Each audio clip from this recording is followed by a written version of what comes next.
The human mercenaries charge into the Viforian capital as plasma blasts sizzle overhead, confronted by a scene of utter devastation and ruin. Sergeant Johnny Murphy's eyes go wide as he takes in collapsed buildings, raging fires, and billowing smoke. Thousands of dead Viforian civilians and soldiers litter the rubble-strewn streets. The technologically superior Gamilon forces have unleashed a massacre. Murphy signals his platoon to halt. They crouch behind a toppled obelisk, scanning the charred wreckage of the once great city. The acrid stench of burning flesh fills their nostrils. Distant explosions and screams echo through the ruins. A Viforian commander sprints over, his face streaked with grime and blood. "Thank the gods you're here," he pants, desperation in his voice. "We've fought for months, but Gamilon troops have broken through. They'll storm the capital within hours. Our defenses are crumbling. We can't hold them." The commander explains that the Viforian leaders are willing to pay the human mercenaries a fortune to help turn the tide. Murphy frowns skeptically.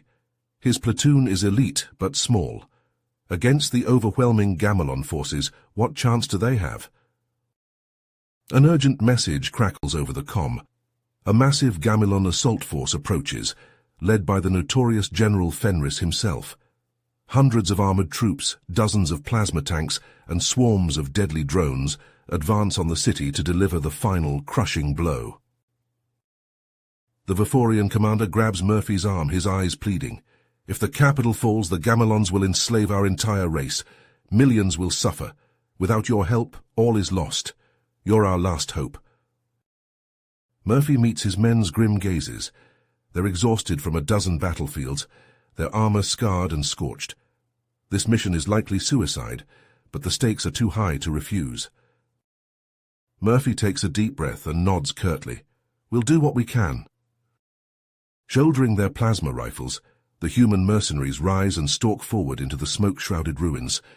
An entire world's fate rests on them. The Gamilon horde awaits. All the odds are against them, and that's just how the humans like it. 13-2. In the weeks following the battle, Murphy and his mercenaries work around the clock with the Viforian forces. They dig trenches, erect barricades, and fortify key positions throughout the ruined capital. Murphy leads salvage teams to recover weapons and technology from the battlefield, repurposing Gamilon plasma cannons and shield generators to bolster their defenses. As the Viforian recruits train in the courtyard, Murphy demonstrates advanced human tactics and guerrilla warfare techniques. He shows them how to set ambushes, lay traps, and exploit the urban terrain to their advantage. The recruits listen intently, knowing that these skills may be the difference between life and death in the coming battle. One evening, as Murphy pores over maps of the city's defense, his comm unit beeps with an incoming message. It's Hicks, his most trusted lieutenant, who has been scouting enemy movements beyond the capital. "Boss, you need to see this," Hicks says, his voice tight with urgency.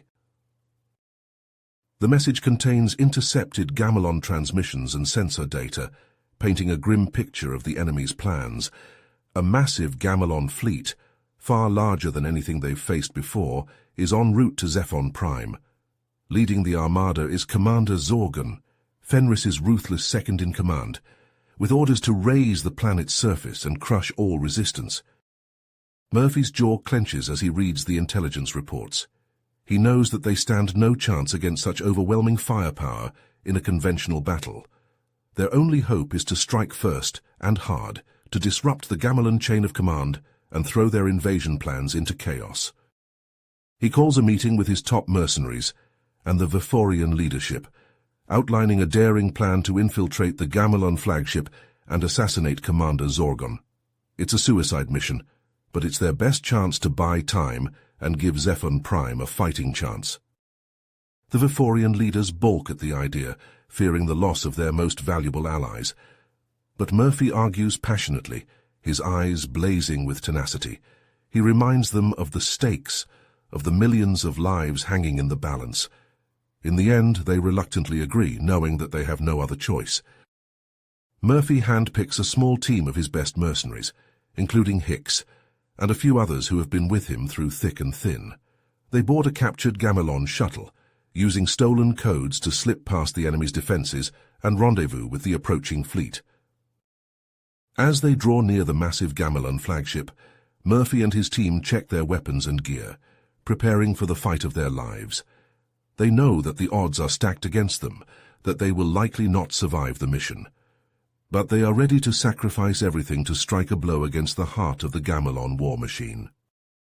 Just as they are about to breach the flagship's hull and begin their assault, Murphy's comm unit crackles with an urgent message from the Viforian leadership. They have intercepted a communication revealing that the Gamelons have discovered an ancient alien artifact on Zephon Prime, buried deep beneath the ruins of the capital. The Gamelons believe that this artifact could turn the tide of the war in their favor, giving them an unassailable advantage. The Viforians plead with Murphy to abort his mission and return to the planet's surface immediately. They need his help to secure the artifact before the Gamelons can claim it for themselves. Murphy hesitates, torn between his duty to complete the assassination and the potential to gain a powerful new weapon that could change everything. He looks at his team, seeing the determination in their eyes. They've come too far to turn back now, but the stakes have suddenly become even higher. Murphy knows that he must make a choice, and fast. Every second counts, and the fate of an entire world hangs in the balance. Two desperate gambles, each with the potential to shape the future of the war. Two chances to snatch victory from the jaws of defeat, or to doom Zephon Prime to a fate worse than death. As the seconds tick by, Murphy weighs his options, his mind racing with possibilities and consequences. The future of an entire world rests on his shoulders, and he knows that whatever he decides, there will be no turning back. Murphy's heart pounded as he made the call. "Abort mission, we're heading back to Zephon Prime." "What?" Hicks exclaimed. "But sir, we're right on top of Zorgon's flagship." "No time to explain, get us out of here now." Hicks grumbled but complied, yanking the shuttle controls hard. The craft banked sharply, leaving the Gamelon armada behind. For a moment, Murphy thought they'd slip away unnoticed. Gamelon fighters swarmed from the capital ships, plasma bolts sizzling past the shuttle. Hicks cursed, throwing the ship into a wild corkscrew. G-forces slammed Murphy into his seat as turbo-laser fire lit up space around them. "Hang on!" Hicks shouted. He dove toward Zephon Prime's atmosphere, skimming the edge at insane speeds. Their hull glowed red-hot from the friction. They burst through the cloud layer to find chaos below. Viforian and Gamelon forces clashed amid crumbling ruins. An ancient temple complex rose from the carnage. "There," Murphy pointed. "Set us down by those Viforian lines." The shuttle touched down hard. Murphy and his team spilled out, linking up with the beleaguered defenders. A Viforian captain rushed over. "Thank the gods you're here. The Gamelons are after something in the temple.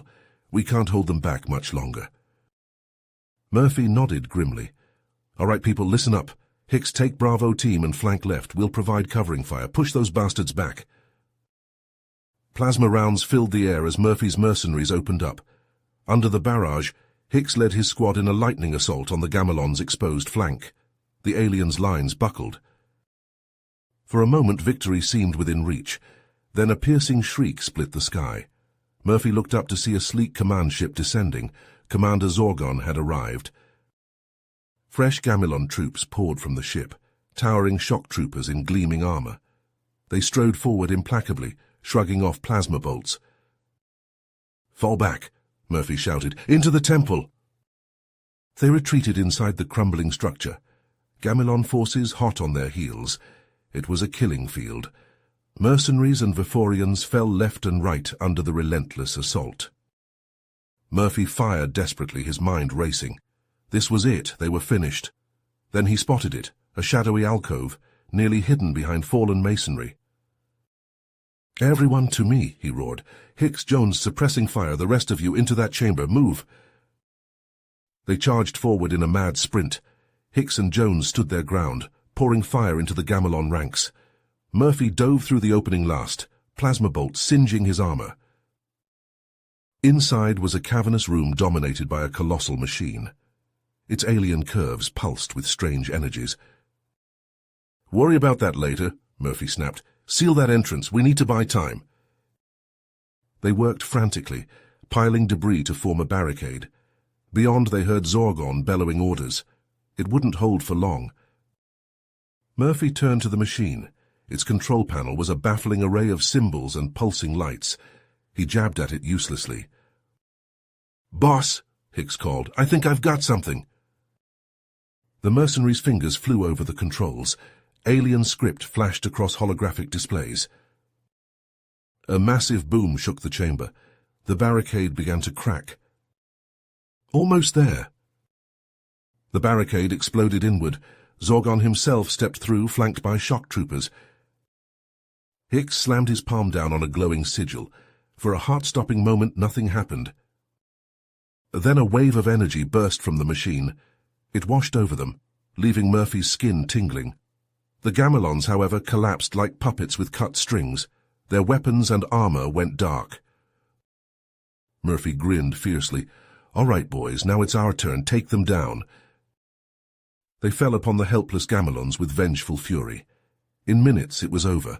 Zorgon himself lay bound and unconscious at Murphy's feet. "Sir," a mercenary called, "the rest are bugging out."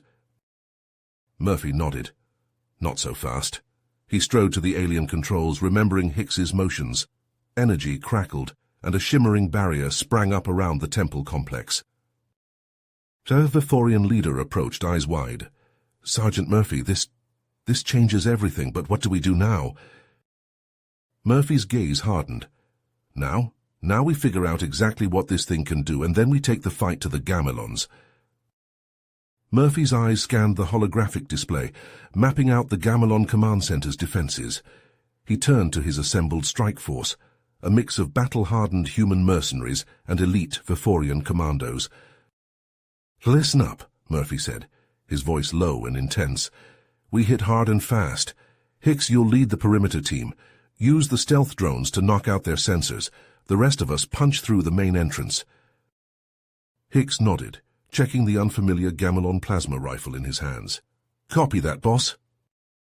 As night fell, the strike force moved out. Cloaked in experimental holographic camouflage, they slipped past Gamelon patrols undetected. Murphy's heart pounded as they approached the looming structure of the command center. Hicks's voice crackled over the comm. "Drones deployed, sensors going dark, now."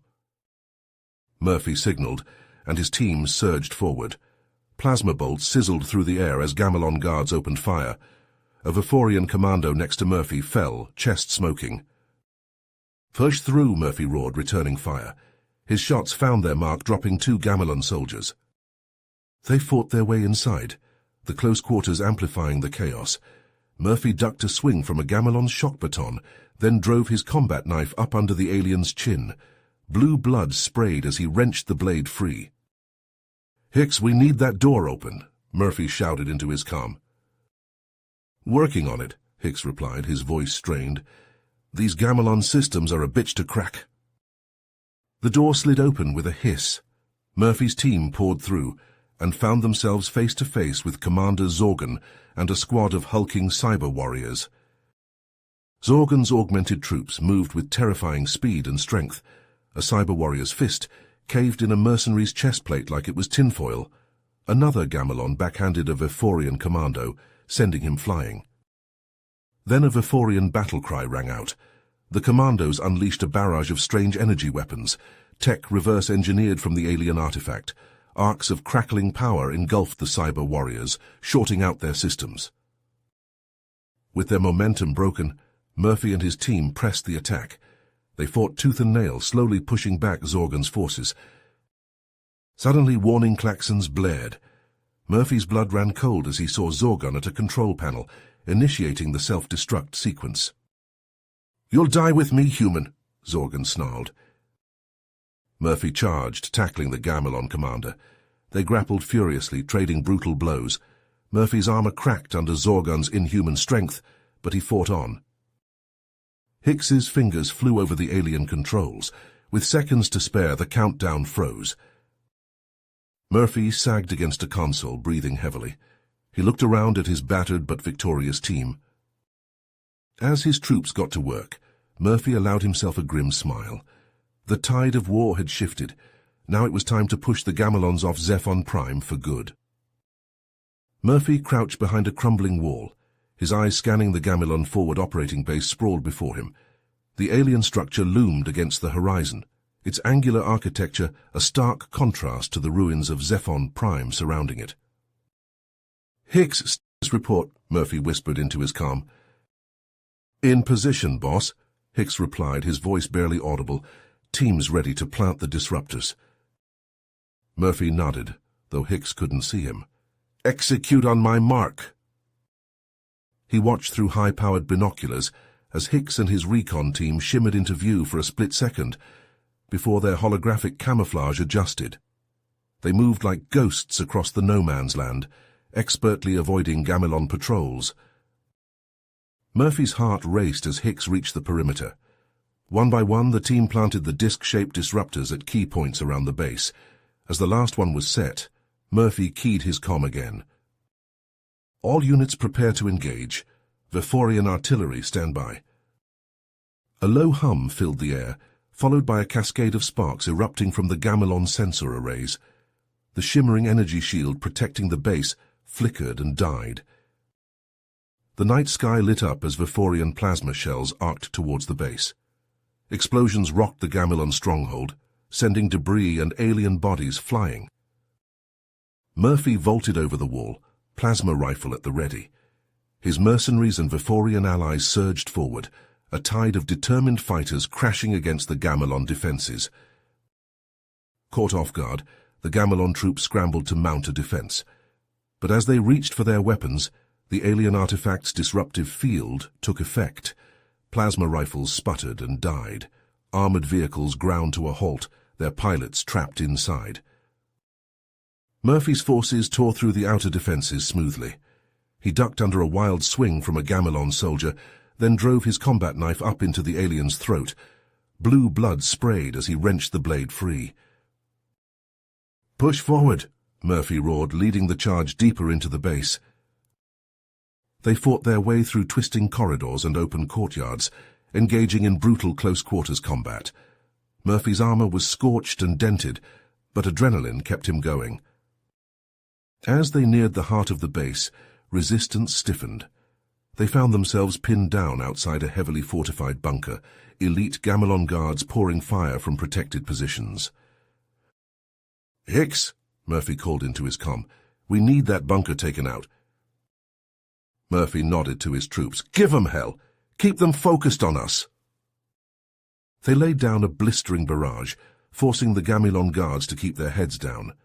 Minutes ticked by, each second an eternity as plasma bolts sizzled overhead. Suddenly, muffled explosions erupted from inside the bunker. Screams and the sound of close-quarters fighting filtered out.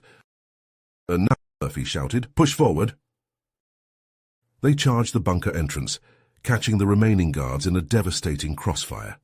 In moments it was over.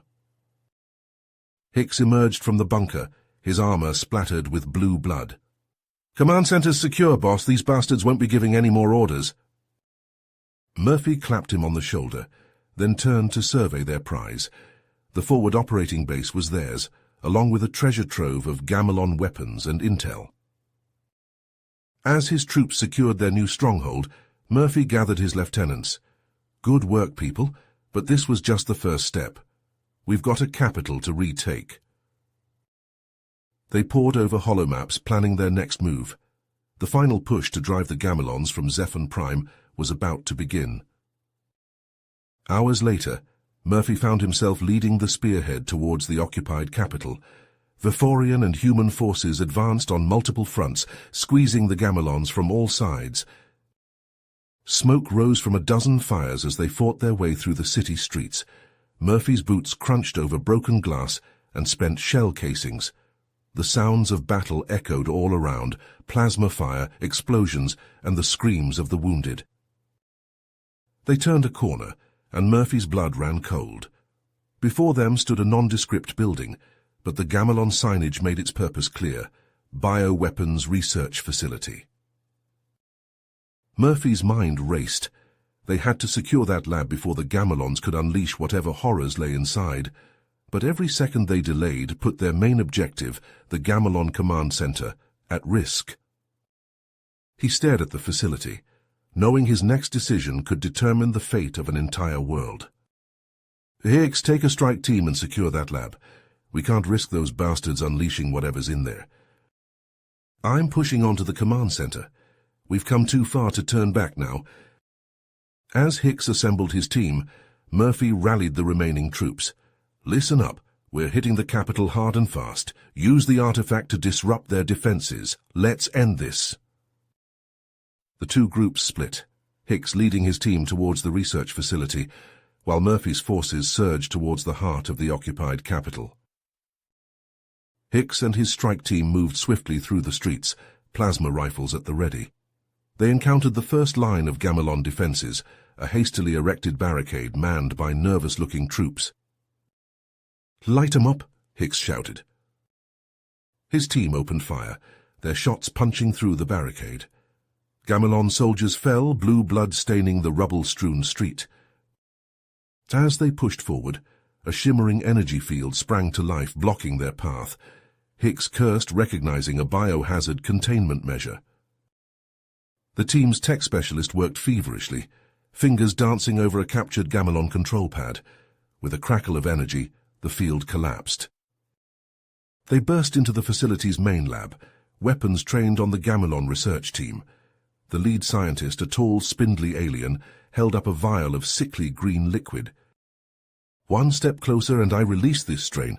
Your planet will be a graveyard in hours." Hicks raised his hands, speaking calmly. "Let's not do anything rash. We can talk this out."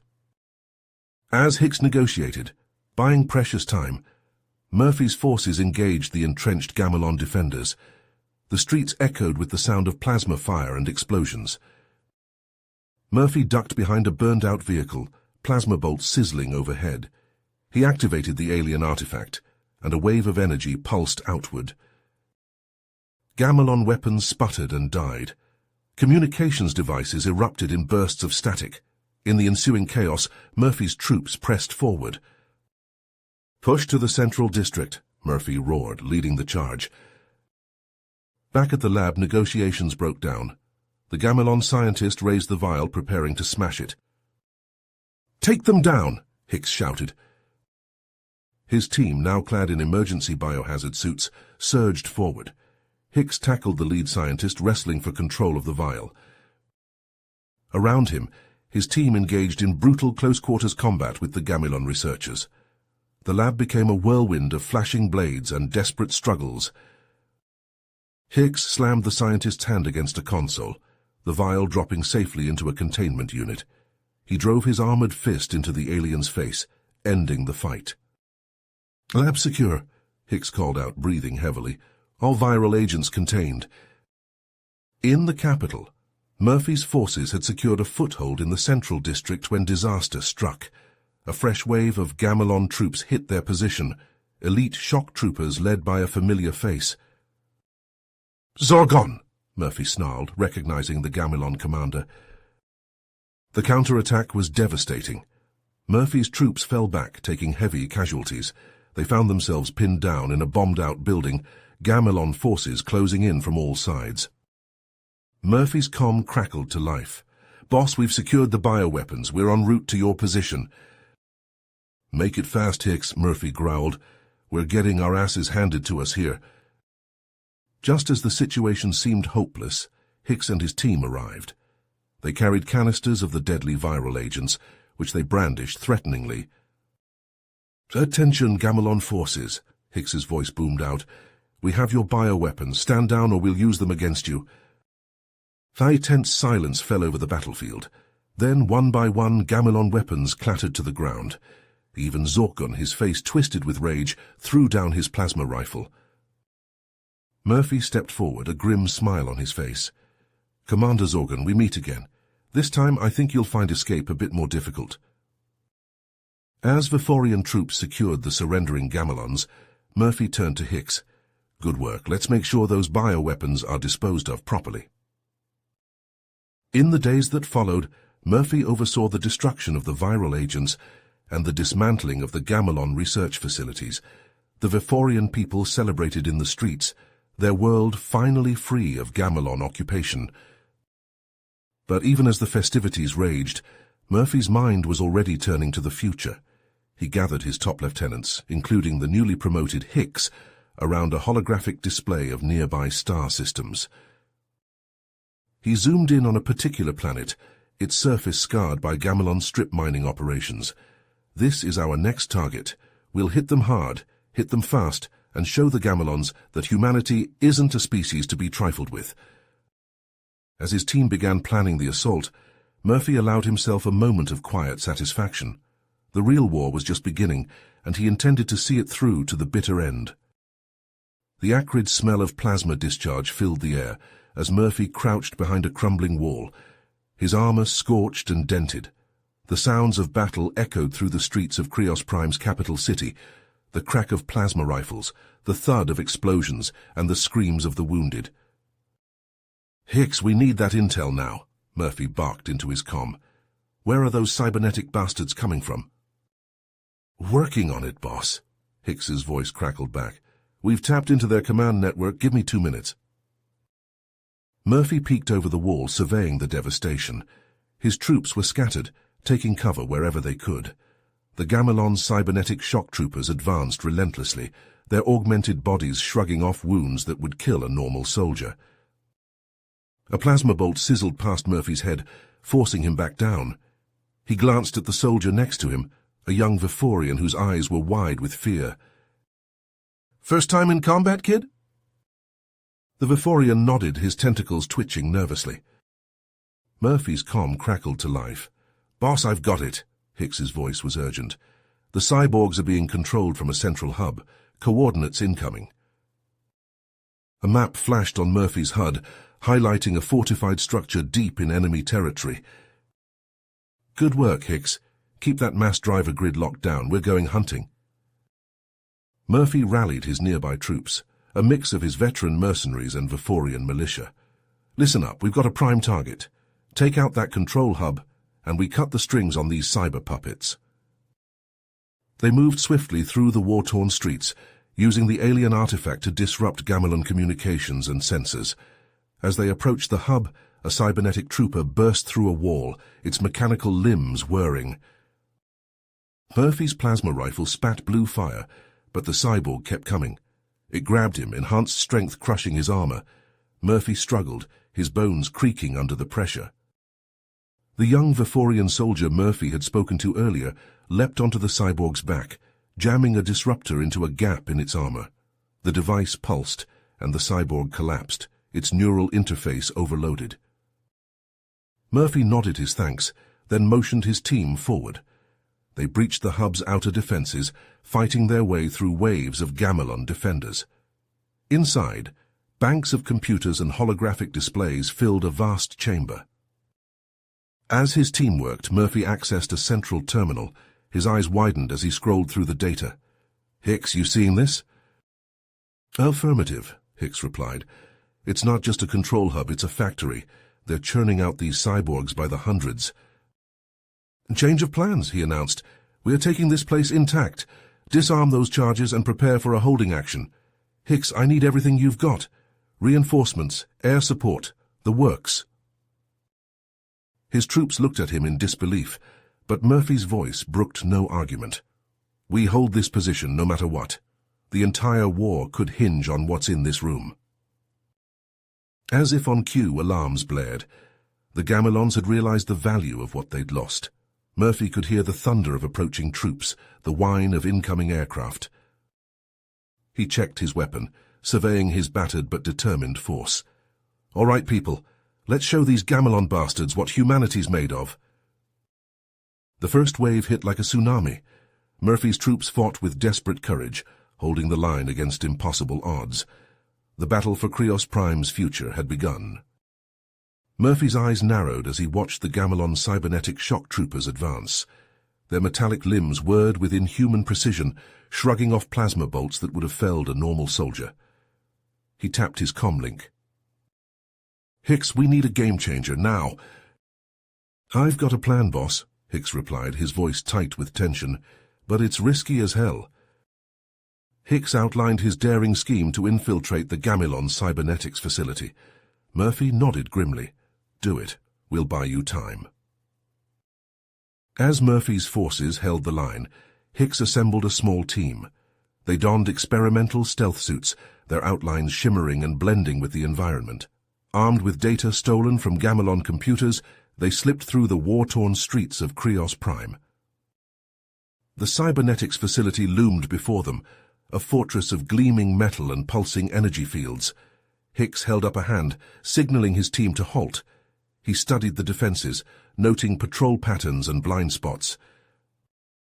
"There," he whispered, pointing to a maintenance hatch. "Our way in." They moved swiftly, disabling alarm systems with practiced ease. Inside, the facility hummed with malevolent energy.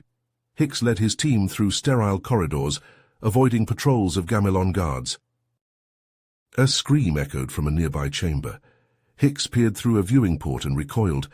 Viforian prisoners writhed on operating tables, their bodies being torn apart and fused with cybernetic components. "Jesus," one of Hicks' men breathed. "We've got to shut this place down." Hicks nodded grimly. "Stay focused. We find the control node. We end all of this." They fought their way through the facility, engaging in brutal close-quarters combat with Gamilon security forces. Hicks's team moved like ghosts, their stealth tech giving them a crucial edge. Finally, they reached the central control room. Banks of computers surrounded a pulsing orb of energy, the neural network hub for the cyber troopers. "Murphy, we're in," he reported, "uploading the virus now." On the battlefield, Murphy watched in amazement as the cybernetic shock troopers suddenly stumbled. Their movements became erratic, limbs twitching uselessly. "It's working," he shouted. "Push forward." Murphy's forces surged ahead, armed with disruptors keyed to the troopers' weakened systems. The once unstoppable cyborgs fell before their onslaught. In the command bunker, the Gamilon commander snarled orders, his troops struggling to hold back the human assault. A massive explosion rocked the structure. "Sir," a panicked subordinate cried, "they've breached the outer defenses."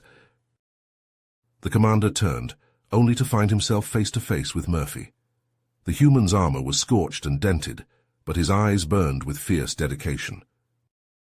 Hours later, as the last pockets of resistance were mopped up, Murphy stood atop a ruined building. He surveyed the battered but liberated city, a rare smile crossing his face. "We did it," Hicks said, joining him. "Krios Prime is free." Murphy nodded, already planning their next move. "And we won't stop here. We'll free every last Viforian world from Gamilon control." Their moment of triumph was short-lived. A junior communications officer ran up, his face pale. "Sir, we've intercepted a Gamilon transmission. You need to see this." Murphy's blood ran cold as he read the message. Planet-killer weapons poised to annihilate entire worlds, an ultimatum that threatened to undo everything they'd fought for. He looked up, meeting Hicks's grim gaze. "Looks like our war just got a lot more complicated." Murphy's mind raced, formulating plans and discarding them just as quickly. One thing was clear: they couldn't let the Gamilons win. Not now, not ever. "Gather the team," he ordered Hicks. "We've got work to do." Murphy's eyes hardened as he studied the holographic display of the Gamilon orbital platforms. The massive structures loomed ominously, each housing enough firepower to obliterate entire worlds. "We hit fast, we hit hard," Murphy growled, addressing his assembled team. "Hicks, you're on tech, the rest of you watch his back." Hicks nodded, his face grim. "Those codes won't crack themselves." The captured Gamilon shuttle hummed as it approached the first platform. Murphy's grip tightened on his weapon as a Gamilon voice crackled over the comms. "Supply Shuttle Delta 9, state your business." "Routine resupply," Murphy replied in flawless Gamilon. "Transmitting clearance codes now." 10 seconds passed. Then, "Codes verified, proceed to docking bay 3. As the shuttle touched down, Murphy's team sprang into action. The docking bay doors slid open, revealing a group of unsuspecting Gamilon technicians. Before they could react, silent bursts of plasma fire cut them down. They surged forward, neutralizing resistance with ruthless efficiency. Alarms blared as they fought their way to the main control room. Hicks immediately set to work, his fingers flying over alien consoles. "I'm in their systems, but this encryption is nasty." Suddenly, the room's main display flickered to life, revealing the snarling face of a Gamilon admiral. "You think you can stop us, human? Initiate Protocol Omega." The screens around them flashed red. A countdown appeared, ticking away the seconds until planetary annihilation. "Hicks!" Murphy shouted, unleashing a barrage of plasma fire at the reinforcements pouring through the doorway. "Working on it!" Hicks shouted back, sweat beading on his forehead. "Just need a few more seconds." The countdown reached single digits. Murphy's heart pounded in his ears. Their victory was short-lived. The deck beneath them shuddered as a Gamilon assault craft slammed into the docking bay. "We've got company," one of the Viforian commandos warned. The doors exploded inward. Through the smoke strode a familiar figure, his armor scarred but his eyes blazing with hatred. "Zorgon," Murphy replied coldly. "I thought I left you rotting in a cell." "You thought wrong." The two warriors clashed in a fury of blows. Armor cracked, joints sparked. They grappled, tumbling across the deck as the battle raged around them. Murphy's fist connected with Zorgon's helmet, shattering the visor. Zorgon roared, driving a knee into Murphy's gut. They separated, circling each other warily. Zorgon crumpled, defeated. But as he fell, his hand lashed out, a hidden blade gleaming. Murphy dodged, but not fast enough. A scream of pain cut through the chaos. Murphy turned to see Hicks clutching his side, blood seeping between his fingers. "Hicks!" Murphy cried out, rushing to his friend's side. "I'm okay," Hicks gasped. We need to keep moving." Murphy nodded grimly, helping Hicks to his feet. 1 down, 3 to go. They fought their way back to the shuttle, leaving the crippled platform behind. As they approached the next orbital weapon, Murphy's grip on Hicks tightened. You have reached the end of the story. If you enjoyed this story and want to support us, please leave a like and subscribe to our channel, and for every comment that says 88, I will heart every single one of them. Thank you for your time.